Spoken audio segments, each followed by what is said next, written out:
Marvyn Harrison's on a mission to redefine fatherhood, remind men what legacy really looks like, and show why family structure matters now more than ever. We cover identity, marriage, discipline, finances, and how to build something that lasts. Let's go.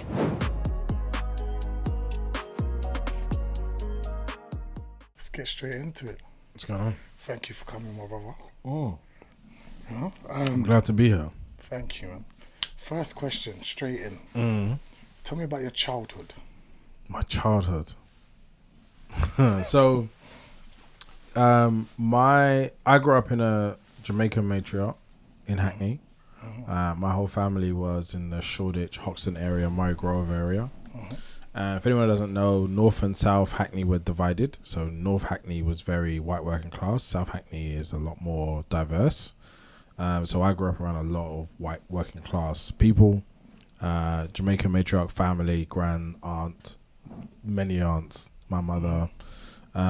Later on, my sisters also took that space up too. Low income family, like we didn't have abundance, but we never needed anything. That makes sense. We always school uniform every summer. We had brand new uniform. Christmas presents were always piled up. But yeah, like if we wanted to go crazy week to week, we couldn't buy anything that we wanted to buy, but we didn't need anything. So I think a lot of my childhood, when you're one of four, you grow up in community. Like noise is comforting, and you know someone's always playing a prank on you or teaching you something, and like you just pick up emotional regulation and dysregulation in the home. So you become an expert in seeing people, hearing people, and what they're feeling, what they need. So I felt like my childhood was aspirational in many ways. Was your dad at home? My dad wasn't present, but I never understood what that meant until I was 31 and I had a child. It meant nothing. Like I didn't feel like I missed something, I needed something. I remember him knocking on the door when I was about 7. And he came and knocked and he spoke to my mom, and then she was like, that was your dad. He's going to come back on Saturday to take you out. And we were like, what? And so I just remember that week being gassed because I was like, this is a whole new realm where I get to figure out who this is, and like my dad must be like this and like that. My mom obviously knew that he had no ability to sustain a relationship with us, but she let us have access to not be a barrier, which I really respect her for. What do you think was the purpose of that? I think it's important for you to conclude on your own about your parents. If one parent becomes a barrier, I think the story becomes about you being a barrier than about the parent that lacks. And my dad lacked. He had in abundance. He lacked, and he wasn't able to be a consistent character in our lives. But on the odd occasion, he would turn up and try. And I think if I was being more analytical, I would assume that he wanted to recreate a relationship with my mum through us, but didn't have the dedication to do the work to then show up and be like, you know, I would like to create a relationship with you. So it was like he came one week, we saw him for maybe half an hour. He promised to take us out next week. He actually turned up that next week, took us out, had a great day, said he's going to come back the next week. He said, I can't make it. Something's come up. Then we heard he doesn't have any money. How did that make you feel? Well, like, it at the time, it was crushing. It's one of those feelings that you have that appears deep down, but you bury it, right? Because maybe for the first week, you're devastated, but life goes on. There's like actual love in my house, love in my family. And, you know, my granddad, mum, 5, 6 aunts, you know, cousins. So you had a strong unit regardless. We were moving. Like, we weren't one of those families that had loads of external friends, right? Every weekend was like, it's this person's birthday. We're going to our cousin's birthday. We're going to this person's birthday. We're doing a christening. We're da-da-da-da. So we had a really large community. And that was one of my favorite things about growing up in London in the 90s, early 2000s. There was community, right? There was geographic community. We knew 60, 70 people in our area, plus their kids, plus their cousins, their friends. So I never really felt like I needed consciously anything. Yeah, I wanted Nikes, but I never needed any more love. And then, as I said, when I became a father, there was a lack of intuition in what I do now. And that's the first time I thought, oh, okay, male parenting is different. And I just went on a really long journey to figure it out. Lots of intense, work development. But in the end, it was really, really simple and really beautiful in the end. Have you ever revisited that relationship with him? Or? I've run into him a few times.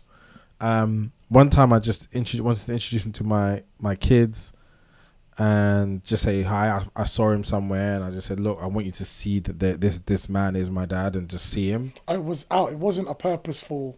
Let's no, meet up. not that one. Since then, I've spoken to him on the phone. Mm-hmm. I don't really hold anything against him, Like, he really wasn't able to do anything positive for us. There's nothing there. There's no food, right? And I think sometimes a man being present in and be problematic is worse. There's a lot of people who I know who had their dads around, but they were either absent-minded, violent, belligerent, addicts, and I never had that. So all that trauma of having a dark male energy walking around your house where you're scared to make a noise and make a mistake, no idea what that feels like, right? You feel he would have? Oh, he would have been a hell of a problem. Mm-hmm. He would have been a problem. And it would have been unforgivable what he would have created for me. Mm-hmm. So I don't feel any way in his absence. I think I try to understand it now, intellectually, but then I also want to understand it in my body. Like, I want to be able to process how a man can leave. Because for me, it's impossible. Like, I would go to war to access my children. Like, you're going to have to Machiavellianly beat me to keep me from my children. That's a different motivation, and he didn't have that. That's intellectually I understand, but in my body I can't imagine pulling myself away from my children like freely. Do you know what? I always question that as well, but do you think times played a difference? Say, for example, our parents' generation, do you think it was easier for them to walk away than it is for us now? Because I don't know if it's actually statistical, but I believe that our generation has got a lot more present fathers. What's your take on that? I agree with you that, but what we can't do is ignore that we have the capacity to be more present off the back of at that generation. I think a lot of people in our age, like 30s, 40s, we look at the 60s, 70s generation and we really dismiss the environment that they were raised up in and the system that they were navigating to be present. And the fact that I've been earning way more figures for over 10 years. Yeah, that is impossible to consider. That would be a fantasy of that generation to even earn anywhere near that, half of that, right?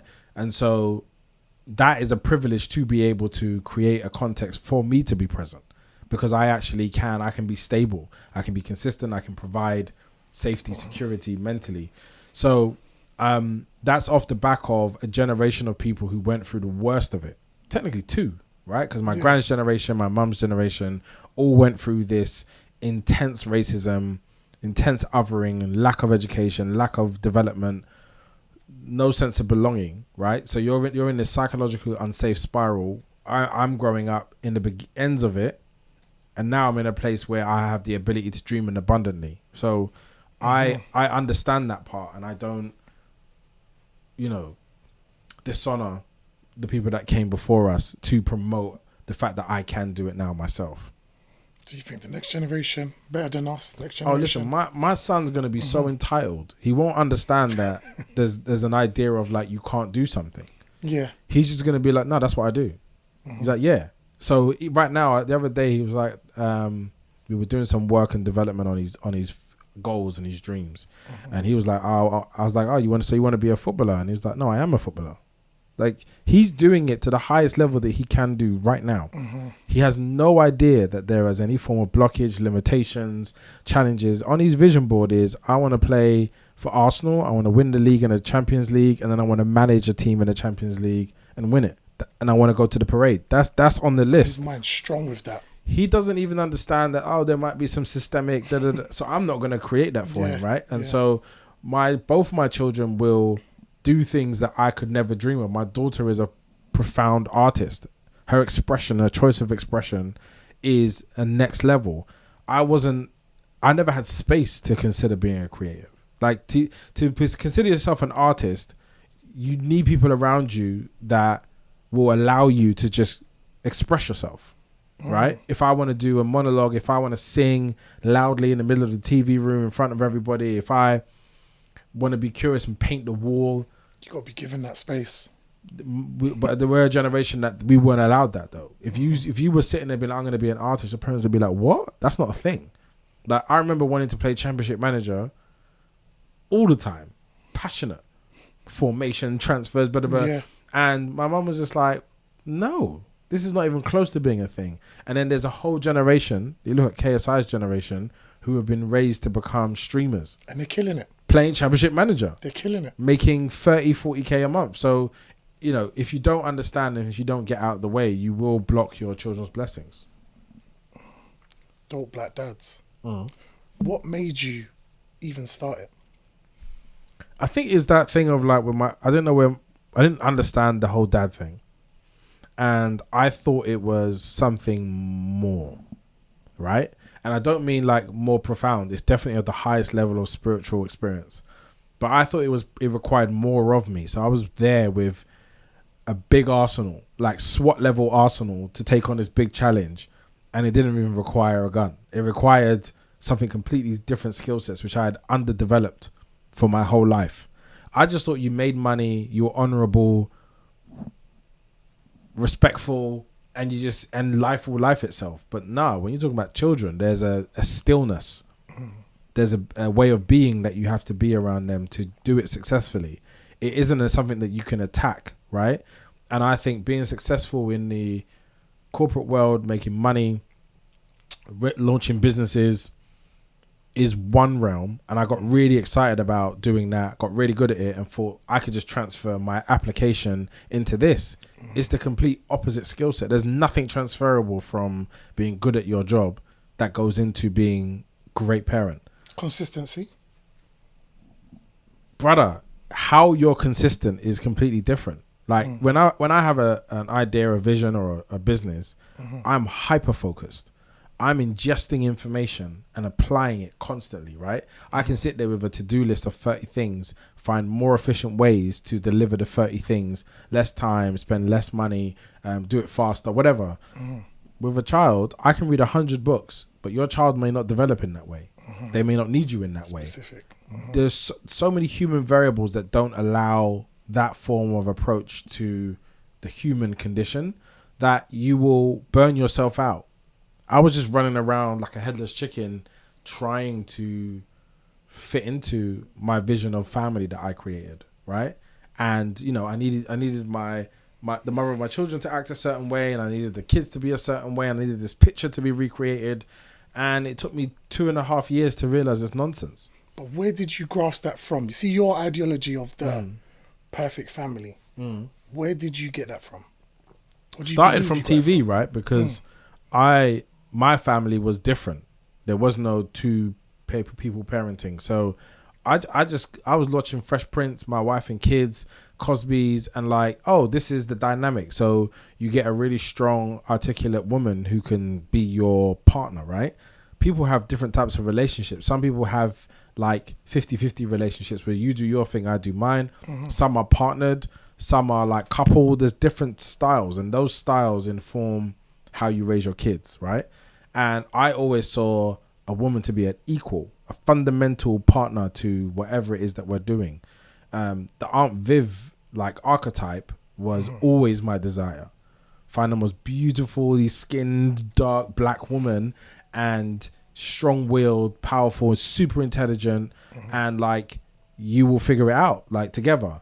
But that's not the DNA of everybody, right? And so my vision of what a woman is was based on my mum, who did it by herself and probably had to hold down too much space and was out of capacity at points, and somebody who was married but a very particular archetype. Like I didn't understand the soft life woman, right? And that concept used to be like, what do you mean you don't want to? I remember one time I was carrying like 8 bags of shopping. I still have this thing on my hand where I carry this 8 bags of shopping, And then my hand just went numb. Like, obviously I'm carrying, but I'm still going because I'm a man and that's what you do, right? And then I got home and I looked at my hand and I was like, I think that was an impractical way of doing that, right? And masculinity has taught me that needing help is and being vulnerable is a bad idea. Like, it's an unrewarding enterprise. Don't do it.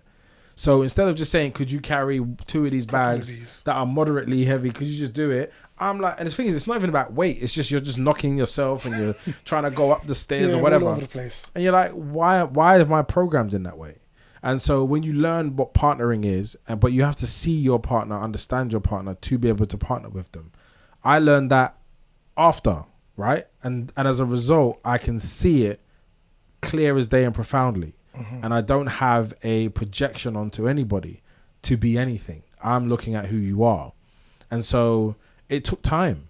And, you know, I think now when I do my work, I think about men coming through now who have questions, providing as many answers in 4K, 1080p, whatever, like on every single platform to let people understand that the way you're going to attack this can actually make sure you don't have a family. And it's super important to make adjustments early. So from now, my son, we have a plan, 9 now, 11, 13, 16, 18, 21, 20. Like, we have a view as to what information does he need. And we're building it, right? And that the goal is that at 21, if he chooses to be in a relationship at that point, he approaches it from a healthy perspective, right? I'm so lucky that my mum spoke into me about how to conduct myself with women, because I think about so many men that I knew from 15 to 25, maybe 30, the mistakes they made with women weren't just about, this is what I believe. This was like what you were told. Like elders and on the estate and uncles would come up and be like, oh, if a girl says no, ask her again. That was standard information. Like, keep asking until she says yes, because they don't know what they want. But if you're a big, powerful man, and I was like, that doesn't sound right. But my mum was like, A, B, C, D. Yeah. And so I knew intuitively there was a way to conduct yourself, right? But I could have heard my uncles more. Do you know what I mean? I could have been that person. That's why I say I don't feel like any of my ways of being are to be celebrated, because I was always very close to getting it wrong, right? From school to university to jobs to women to marriage to kids. Like, there's like a sliding doors where I could have had an unworkable baby mother. Don't even want to call her mother of my children. Could have been completely unworkable to the point I have no relationship, and I wouldn't be able to stand here powerfully and be like, this is what you got to do. I was lucky that I saw something. I had information in time. So that's the kind of things that I think I really want to make sure are in the world. That information, that it's not centering anti-women rhetoric, takes ownership for men as to what we need to do, but it's actually achievable without being a monk. Like, I'm not trying to turn men into like, oh, we went to the mountains and hummed. Yeah. These are genuine things that work for you by existing every day. If we cut that down to 3 top values that you think men need to be a great father. Well, there's 4. The first thing is you have to be present.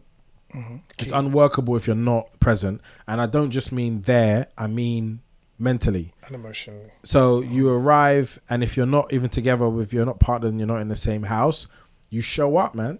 Like, I go to every single school play, anything that involves my children's like performance expression, I turn up to it, and I'm on time, and I'm there enthusiastic with my camera. I'm not on my phone or doing other things. The other thing is that you got to be active, right? If you don't know your kid's doctor, best friend, school, teachers' names, like those things, you're just out of the loop, right? If they can't come to you and be like, James said this, and you don't even know who James is, you know, who's James? You're trying to figure it out. You're behind, right? Yeah. The other thing is, like, you have to be loving. I'm a big believer that loving is an experience, right? It's not a feeling. Well, you loved. Oh, absolutely. Profoundly. So that's why. But my understanding of love was, it's an experience. Like, when I woke up and I got hugs in the morning, and I got kisses, and I got affection, and I got consideration, I got seen, I got told that I'm gonna be somebody, right? You don't do these things because you have a reason to live. That for me is love. And so as an experience of love, and that sometimes that's a cuff in the back of the head too, but as an experience of love, my children experience my love daily. It's not just affirmation and language. And then the last thing is supportive. If your children come out and be like, I'm gay, or I'm trans, or I want to be an astronaut, and you don't know how to do it, you don't know what that means or how to show up for them, you go figure it out, but you show up for them, supporting who they actually are, not your vision of them. Those are the 4 values that I think are unnegotiable to be what I would call a dope black dad, or just a dope dad, period. But I think many people get stuck on some of those things because that level of liberation was never afforded to them. They haven't met themselves liberated yet. So they don't understand what you need to say, do, and how you need to be around your children to really support them. That was a good answer. Can't lie. Another great topic, marriage. Men are getting married later now. Yeah, so in the UK, average is around 32. What do you think are the pros and cons of delaying marriage and kids? So I'm going to tell you now, there's no cons to marriage unless you are with somebody that doesn't have alignment. And if you're with someone that doesn't have alignment, whatever your form of relationship, you're going to feel the hurt, right? And this is why, again, cleaning your ideas and your values early allows you to see an appropriate adult to connect with. If you've gone with someone that's got the best eyes and nice hair, looks great on Instagram, I get why you're there. But until you have seen them in seasons, you don't even know if you're aligned. And it's a lottery, right? 100. So marriage is profound. It's still one of the best vehicles. If it's has equity in it, it's still the best vehicle for a relationship to raise a family. If you do not have equity in your marriage, it is the most painful vehicle that you will ever be in. And it will take you so long to get over it. They say something around it takes half the time of your relationship to recover from it. You believe that? Yes. Why? Because if you love genuinely and powerfully, there's an alchemy that takes place in your process of loving them. In your process of unloving them, it still takes time, right? To be able to be the person that you were with the same level of optimism and viewpoints of how you're going to love, you have to unwork some ideas around whatever went wrong, right? So everybody that goes into love usually quite protective because of that. So I don't feel you can love if you're still in pain. I feel like you're not going to be honorably loving somebody. So it does take time. You need separation, and it becomes a really important part of your process to come out of a relationship, hold space, and then build a new relationship with better ideas and bringing yourself in a different way as well. What's your take on therapy after a relationship? I don't know if therapy is the main reason as the catalyst. It can be. It depends what the impact is. But I think you should be in therapy always, anytime. I had a therapy session yesterday. I actually hadn't spoken to her for 7-8 months. And it's great because it's like, again, somebody that has gathered your information, your stories, your intimate experiences, and you can go to them with a viewpoint and they remember, they have retained that information to sort your thinking. What's real, what's not? What is the best way to approach it? What tools do you need to access to fix those things? And I think everybody that over-intellectualizes therapy, for me, it just sounds like fear, right? And I respect their fear, but I don't have to listen and buy into their fear. And a lot of times it's kind of like this over-intellectualizing what mental wellness is. And it's like, well, I went there and they didn't do anything, or they're just looking for problems in it. I've been through 8 different therapists. They all had different roles at different times. 2 of them I probably didn't really connect with, and it's still absolutely fine. The concept doesn't die because I didn't enjoy an experience, right? So I always say to people, if you're not in a relationship with a therapist, you're probably like stealing moments. You're probably transacting on some level. You're not being as deeply authentic as you could be. See, my one was, I've had 2 therapists. The second one, I felt like I connected with, but connected to the point where I felt she was my friend, almost my friend. All right, describe the 2 therapists for me, because I feel like I'm one was already... a man, one was a woman. Right. The woman one is the one you connect with, right? And that's where you feel psychologically safe with, so that you find it really easy to speak to women. Must have been that. Was the guy white? Yeah. Like, That's not a good answer. No. All right, go on. If he Brother. was black, do you think it would have been a big difference? yes, the point is, it's not about him being white and him not relating to you. It's you relating to him. But the woman was near enough white. She was Armenian. Listen, white plus is not the same as white, right? And there is class and culture that goes into the therapeutic lens and how they show up and understand what's going on for you, right? Having a woman of color, even if she's Eastern European, is still a viable way to connect to somebody in a better way, right? My first therapist was North African, right? And she was an amazing counselor. We had a couple of sessions. I just felt safe. I felt safe to go in there and say things that I felt like she would even understand through distance. I think the global North and the global South have different cultural ties and different ways of processing things that may occur for them. So I would say start with what you're familiar with, what you're comfortable with. But the second you get comfortable or you feel like you're gaming it a little bit, everybody does this, right? I felt too comfortable. This is my point. You go into your therapist and you think it's to a like point a date. of I'm sitting down. I'm like, yo, you wouldn't believe what happened last week. I'm giving you two, like, this was my personal problem with therapy, though. It became part of my routine, which I loved for the time I was in therapy. And I feel like what made me stop was that it became too, I don't want to say too friendly, but too normalized for me. I didn't feel like I was in a session. You created that though. Yeah, it was me. I'm not going to, but... So how can you dislike therapy for something that you created? You created this, not therapy that created this. But then it was the relationship that became because of it. So yeah, but you chose someone that you felt psychologically safe with, and then what you started to do is you used your winning formula in it, and then in your winning formula usage, it became something that you could dismiss. Like you think you clocked therapy. Yeah. Then it's time to move. move. It was literally that, but then I stopped and I said to myself, I did. Do you know what? You said I clocked therapy. And then a couple years straight for it and I clocked it. But then what it was now is that, all right, better. I prefer men's circles now.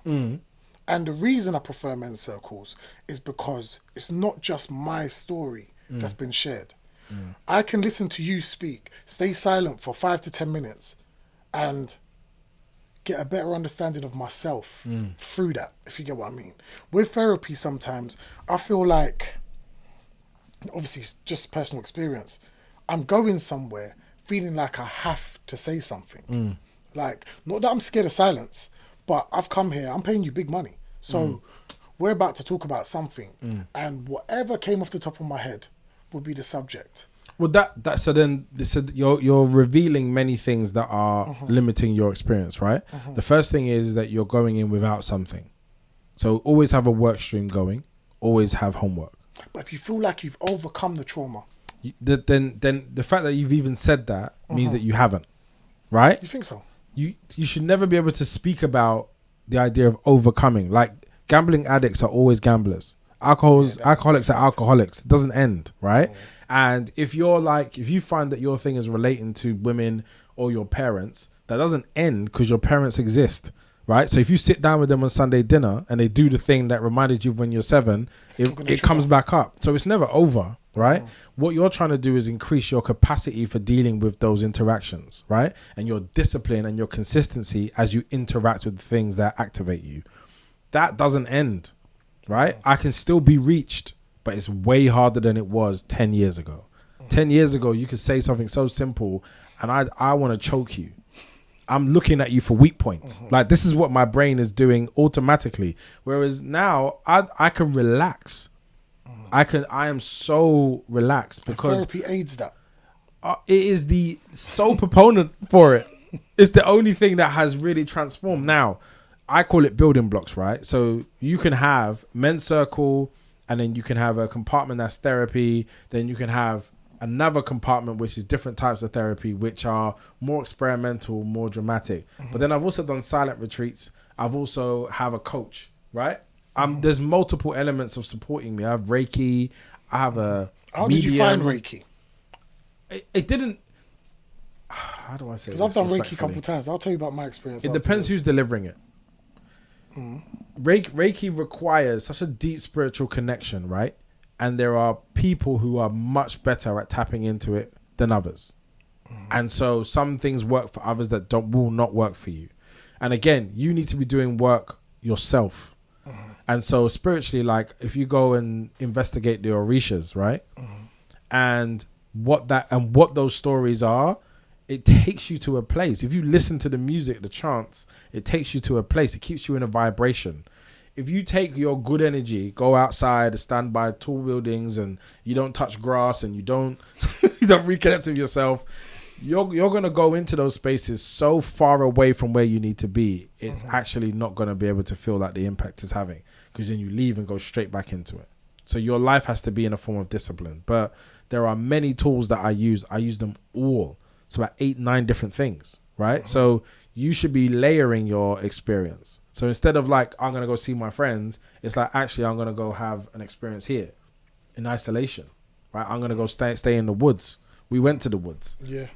These are my places. So I'm only happy to bring people into those worlds. I don't want to go into nobody else's though. People who don't have a strong disciplined reason for existing and environments that are curated, I don't want to just end up there. Like, you have to be paying me a fee to go into someone's random environment. Like, I just don't want to go there and figure it out with nobody. You think men are figuring it out? Yeah. Listen, this generation of men, and obviously women may not notice because the men who are hiding and shucking and jiving are probably the ones that interact with more and more. The men I know, they're not cheating, they're not lying, they're not stealing. They're just like here trying to be better constantly. And the work we do and some of the things that men have revealed to me means that I feel deeply uncomfortable making sweeping statements against men. Like deeply uncomfortable. I have a knowing of what they're experiencing as a man who experiences it myself, but watching them come into my space and share to the level that they do, grow in the way that they do, I can't simplify their observations and experiences to just like, oh, all men do this, right? It's disingenuous. So it's really important that in my communication of men, I'm honoring the men that are coming into our space and continue to invite more men into that space, because I think we're so much more powerful when we're decentering women from our lives. So much more powerful. The stuff that you start doing, you find capacity for, is genuinely life-changing. Like, I had a massive, like, I always preferred women's company. Growing up in a matriarch, sitting at a kitchen table with my mum was normal. Listening to and hearing the energy and the connection and the laughter, that was my safe space. That made sense to me. But then as I was getting older and older, I was like, I don't have the diversity in my relationships. So I just decentered women. And it sounds violent because it's like decentering women, but it's no harm of them. It's just like, I don't go places because I think girls are going to be there. Do you know what I mean? I'm not like, well, what women are going to be there? And is it like, I'm not interested. Even when you was in events? No, that's what I'm saying. That happened up until maybe before I got married. After I got married, it completely shifted. I stopped doing events because energetically being in a space where you're going out and it's like 25 women are like, I would like to sit on the table with you because Omarian's going to be there and I want to meet Omarian, right? This is your life. You're looking at it, you're looking at your wife and you're looking at your phone and just thinking energetically, regardless if these are all platonically my friends and they all knew my wife at the time, but it's just not good energy. I don't want to be in those spaces where women are screaming off a man because he's drinking water, like, and they're all activated and he's activated and it's like, hey man, which one of these? I'm like, brother, I don't broker women. It's like, so I just think it's where you are and how you exist matters. And the better you come at protecting your energy, the greater that you will become at all the things that you desire. Another one. How do single parent backgrounds feed into how we relate into romantic relationships later on? Look, I think how you relate to women is called the mother wound, right? So as men, how we relate to our mothers informs how we relate to our partners. If you have a mother wound because your mother was overextended as an under-supported parent, and then you only know your mother from screaming at you, blaming you, cussing you out, demanding things from you, hoping that you give more, create money or whatever, right? A wound is created where you don't have a healthy relationship, right? Another way of looking at it, they call it emotional incest, right? So if your parents engage with you like a man when you're a child.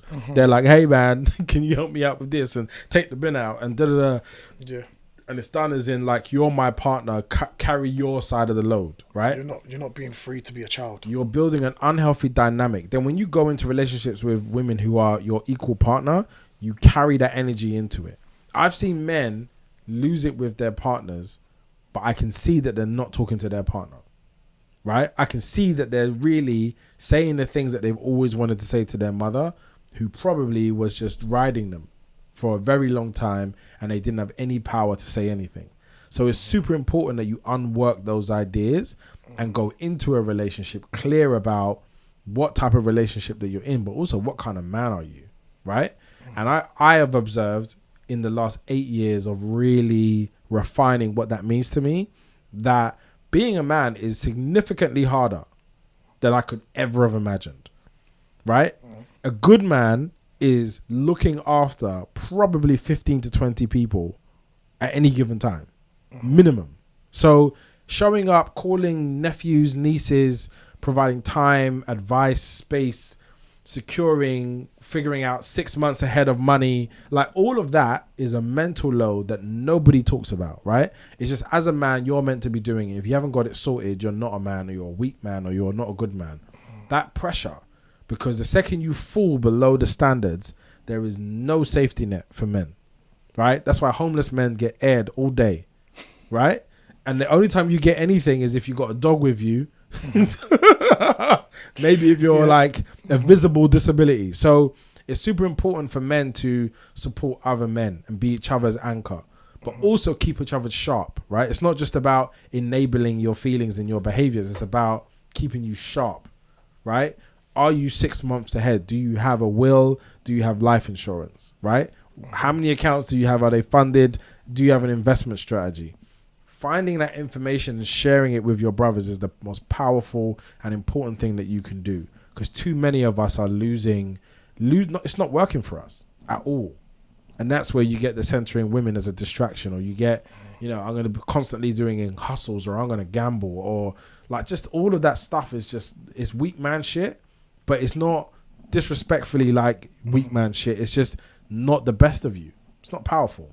Key thing you just said there, basically brotherhood, sharing with other men.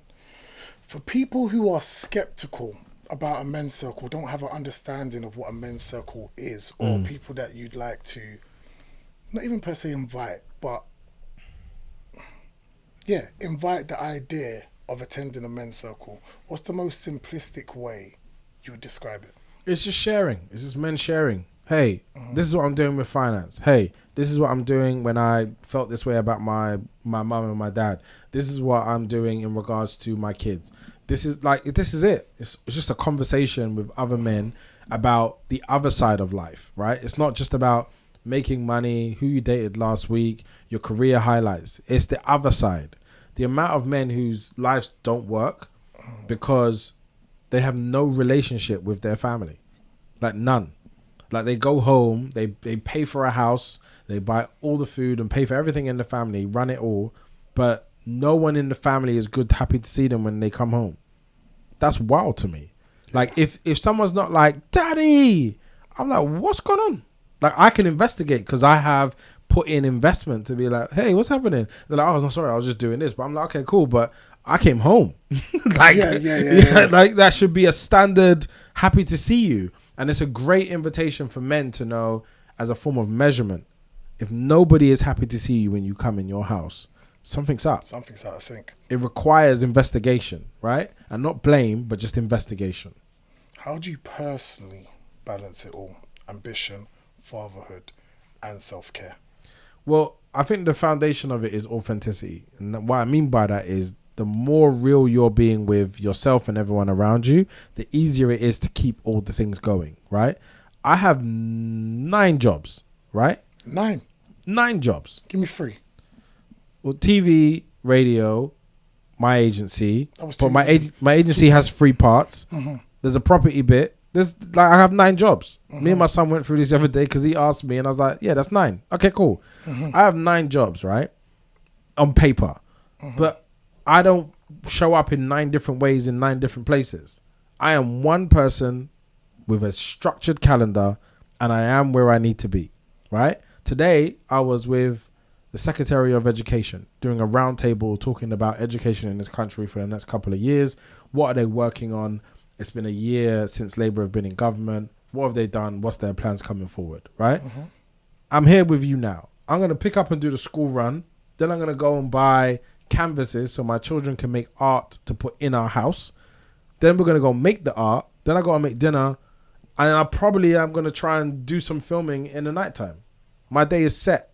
I got a similar thing tomorrow. So as far as I'm concerned, it's like everything has to fit in. My children are enrolled in everything that I do. They've been involved in the property stuff that I'm doing. They've been to my TV work. They come to stuff. So I never feel like when I'm telling people I got to be somewhere, it's never like they don't understand this weird shadowy space. Daddy just disappears. It's like, oh, I know the thing. And I think that's an important thing. So it's one person anchored with authenticity and being consistent in all the areas. Like and as a result, you don't have a social life in the same way. Sometimes I miss being outside and festival after festival. And I was like, I went to Everyday People the other day at Box Park in Croydon. And I walked in and the energy was great. But as I zoomed in closer, I was like, I don't think this is for me anymore. Right? And there was nothing bad in anything I saw. It was just energetically to wake up in the morning, and I had to wake up in the morning and do high level things, focused. I can't be out until at a 6 hour day party under the influence of, of shots or whatever the hell people are trying to give me. So that's a choice that I'm now adjusting to, right? And I think that's a really powerful and important decision to make as a man. And what practical advice, would you give a man trying to live a purposeful life? Make space. If I'm being really honest, that's the easiest thing. Make space. I think a lot of men are going from one thing to the other, but it's not their choosing. So I'm really focused on, I created a lot of space. The first space I did is I cut anything off that wasn't directly connected to my best self. That means the skill that I have, the worldview that I believe in, anything that didn't have that, I removed it. And then it was people. And respectfully, I don't like the idea of cutting people off and all that type of talk. Like it's problematic, but it was a really important process to be like, we don't need to coexist. It doesn't make sense, right? The things that I'm naturally moving towards are the things that you don't agree with, don't believe in, and are subtly trying to neg me for investing in. So people.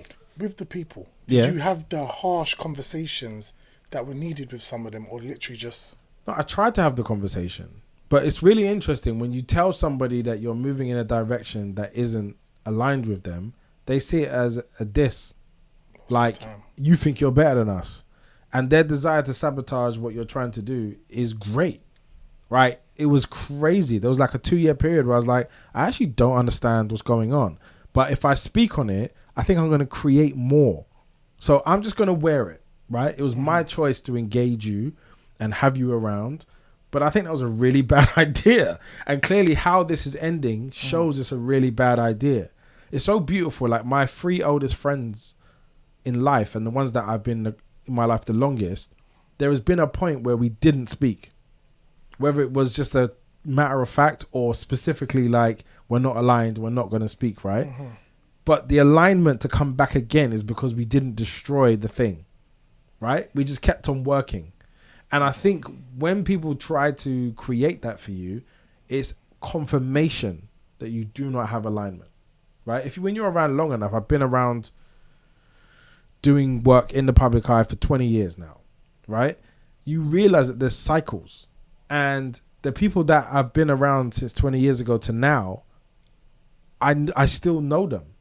There's a certain integrity and breed of that person. So I think if you're not prepared to let that time go by and reconnect at a more appropriate time, then it will feel violent to you. But then it tells you if they struggle with that, it's because you have no alignment and it should never have been in your life in the first place. Legacy. What's your big vision? As a father, so there's 2 parts. As a father and for dope black dads. I'll be honest, boringly, I don't have one for either. And that's a personal choice. It doesn't have to be transferred into anybody. Have your legacy and your view of your world if you want. I think personal legacies are driven by ego. It's not a healthy way to exist then. If I start telling you and affirming to you what I believe you should see me as when I'm no longer here, I think you won't create it, right? I think the beauty of it is I'm here existing, trying to be as consistent as I can in these behaviors, in these talents, and in these disciplines. And if I'm able to have the impact that I want, you just will remember, right? Regardless. People come up to me and still talk to me about Sunday Show, which is something that I haven't done for 14 years, that was right? a big part of my youth. That's 14 years ago. That was a pivotal point of my life, Sunday Show. And it's so beautiful, right? And people say to me, why don't you bring it back? Why don't you do another one? And I'm like, I don't know how I could honor it, right? Because I'm not mentally aligned to do it. I'm not against anyone. So a couple of the Sunday Show team members of the time have said that they're working on something to present, to be able to bring it back. And I was like, I believe in that so much. And I think that might be even a better way to honor it.